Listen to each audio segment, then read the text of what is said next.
they influenced him.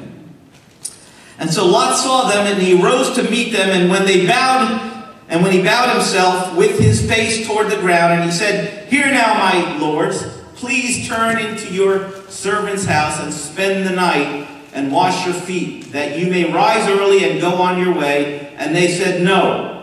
Now you got to understand, the angels had been sent to Sodom and Gomorrah to check out what the situation was there, because the cries of evil had risen to the heavens. And so God sends the angels, and they figured, well, we'll stay on the streets to see what's really going on here.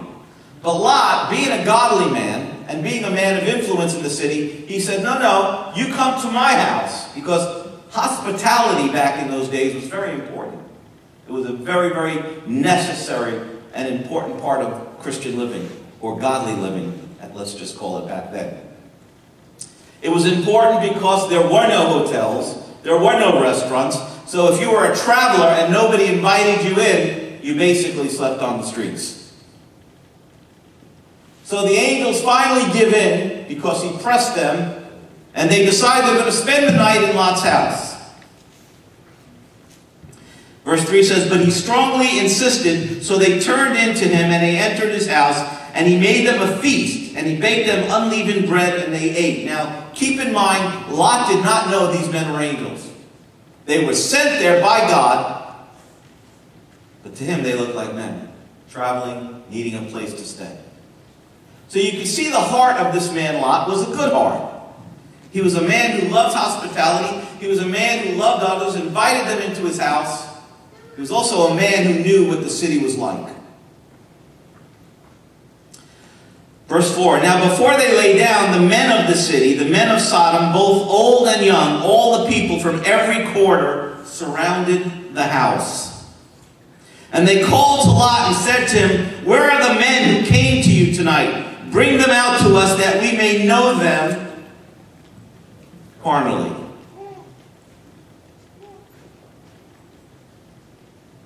This is the picture of Sodom and Gomorrah. It was a very wicked, evil city. And basically they're saying to Lot, send out the men so that we may have sex with them and get to know them. That's what that means when it says get to know them carnally. Okay? It's from the word Sodom, Gomorrah, that we get our term sodomy here in America. It's a very common term that you've heard. It refers to homosexuality. So these men are trying to drag these two angels, they don't know they're angels either, out of the house and bring them to themselves. So verse 6 says, "So Lot went out to them through the doorway, and he shut the door behind him." So it's kind of like, he comes out of the house, he shuts the door, and what are you guys doing? These are visitors. Are you crazy? And he starts to plead with them to leave the visitors alone. Now again, what kind of man is Lot? He's a righteous man. But he's a righteous man stuck in a terrible place.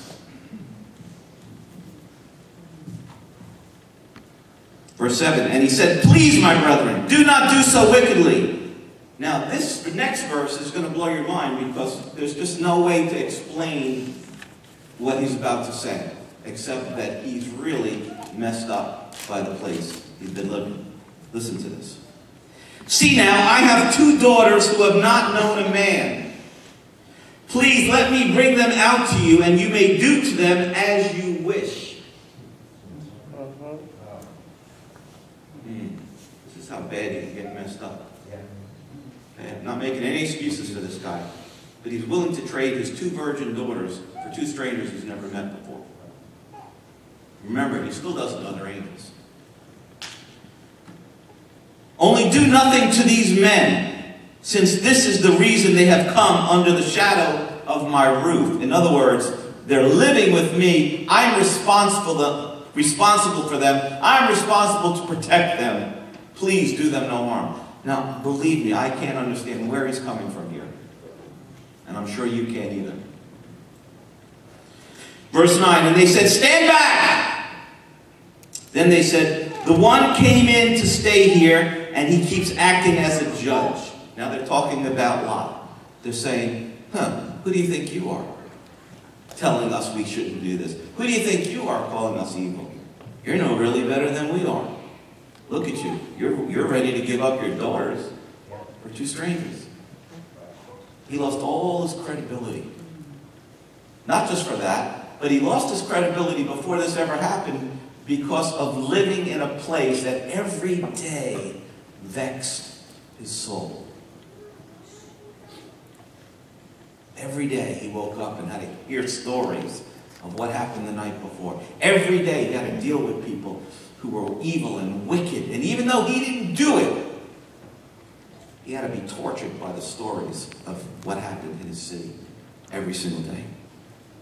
So they're mocking him at this point. They're, listen to this guy. The man who is sent to us is now being our judge. Now we will deal worse with you than with them. So they pressed hard against the man Lot and came near to break down the door. But then the men reached out their hands and pulled, the angels reached out their hands and pulled Lot into the house with them and shut the door. So isn't that interesting? The men he tried to save ended up saving him.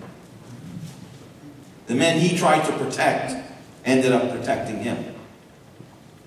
Again, he still doesn't realize who they are or what they are.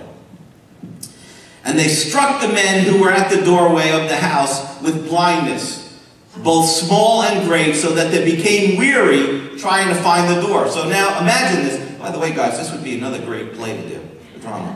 All right? Yeah. So the angels, everybody out there blind, and they're trying to find the door, and they can't find the door, and they're just getting tired trying to whip the door. Is it to the left? Is it to the right? And they can't find the door. Then the men said to Lot, have you anyone else there? This is the angels now speaking. They say to Lot, is there anyone else here? Son-in-law, your sons, your daughters, and whomever you have in the city, take them out of this place. Boy, that's sure a needed message, isn't it? That's the first time. If there's anybody here that you love, get them out of here.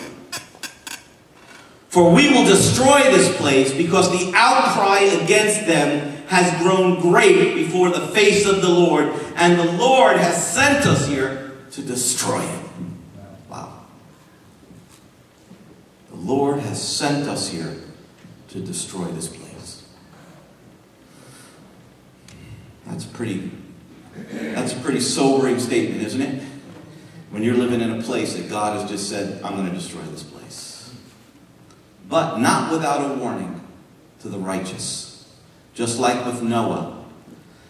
Same story. He warned them. And he gave Noah the time to build an ark. And only 8 people got out alive on that ark. 8 people. All Noah's family. That was it. Noah, his wife, his 3 sons, and their sons, their wives. All right, so... For we will destroy this place because the outcry against it has grown great before the face of God. Now verse 14. So Lot went out and he spoke to his son-in-laws who had married his daughters, and he said, get up and out of this place, for the Lord will destroy this city. Now I want you to notice something. Lot took the word of the angels. He didn't question it. And so he goes to his son-in-laws and he says, look, you need to get out of here. You need to get my daughters, and if you have any children, get out of the city, because God is about to destroy this place.